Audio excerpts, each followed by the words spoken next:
मेरा पहला सवाल आपसे ये है कि ये जो ट्रेड डील है, इसको लेकर जिस तरीके के सवाल हैं, तो ऐसे में ये ट्रेड डील किसानों के लिए अवसर है, किसानों के लिए आशंका है, इसका सच क्या है? नहीं, ये आपने जैसे कहा बड़ी ऐतिहासिक ट्रेड डील है और माननीय प्रधानमंत्री जी ने और भारत सरकार ने देश के सभी किसानों को और डेयरी के साथ जुड़े सभी पशुपालकों को इससे सुरक्षित रखा है। देश पे काफी दबाव था इस ट्रेड डील में यूएस से, लेकिन जो प्रधानमंत्री जी ने लाल किले से कहा था 15 अगस्त को कि मैं मेरे किसानों को, डेयरी दूध उत्पादकों का नुकसान नहीं होने दूंगा, ये उन्होंने करके दिखाया।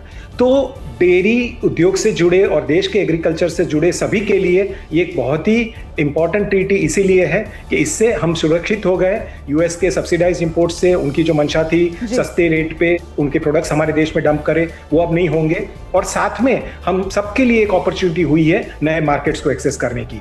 तो यूएस का फ्री ट्रेड एग्रीमेंट हो, यूरोप का फ्री ट्रेड एग्रीमेंट हो, डेयरी के लिए ऑस्ट्रेलिया न्यूजीलैंड का फ्री ट्रेड एग्रीमेंट भी इतना इंपॉर्टेंट था, लेकिन इन सब फ्री ट्रेड एग्रीमेंट्स में भारत सरकार ने देश में दूध के साथ जुड़े और एग्रीकल्चर के साथ जुड़े सभी किसानों को इससे सुरक्षित रखा है।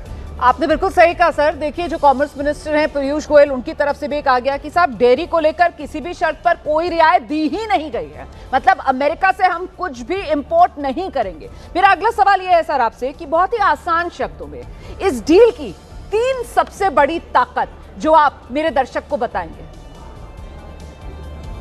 फर्स्ट थिंग, हमको इस सेक्टर की लाइवलीहुड को प्रोटेक्ट करना था।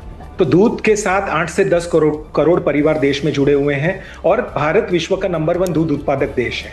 तो अगर इतना बड़ा लाइवलीहुड का मुद्दा हो और आपने अगर बाहर से इंपोर्ट अलाउ किया तो देश के किसानों को बहुत ही इससे नुकसान हो सकता था, और देश में जो गति है मिल्क प्रोडक्शन की, कोऑपरेटिव्स के माध्यम से जो हिसाब से काम हो रहा है उसमें काफी बाधा होती। तो सबसे बड़ी और सबसे इंपॉर्टेंट बात है कि हमारे देश के किसानों को इससे सुरक्षित रखा है। दूसरा है मार्केट एक्सेस की और मार्केट अपॉर्चुनिटी की।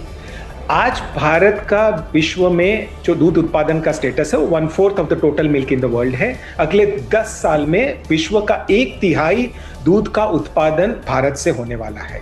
तो हमको डेयरी टू द वर्ल्ड बनने की एक अपॉर्चुनिटी है, यानी कि हमारे किसानों ने हमारे देश में उत्पादन किया हुआ दूध विश्व के बाजार में जाए। और प्रधानमंत्री जी का भी ये विजन रहा है कि भारत की हर कोई भी फूड आइटम विश्व के हर एक डाइनिंग टेबल पे हो, ऐसा हमें आयोजन करना चाहिए। तो एक ग्लोबल मार्केट एक्सेस का भी फ्री ट्रेड एग्रीमेंट हमें अपॉर्चुनिटी देता है। यूएस हो, यूरोप हो और देश के फ्री ट्रेड एग्रीमेंट्स जो हो रहे हैं, हमारे लिए Indian raw material, Indian agriculture के products, Indian branded products world market में जाए, ये सबसे बड़ी उपलब्धि है और एक सबसे बड़ी अपॉर्चुनिटी है।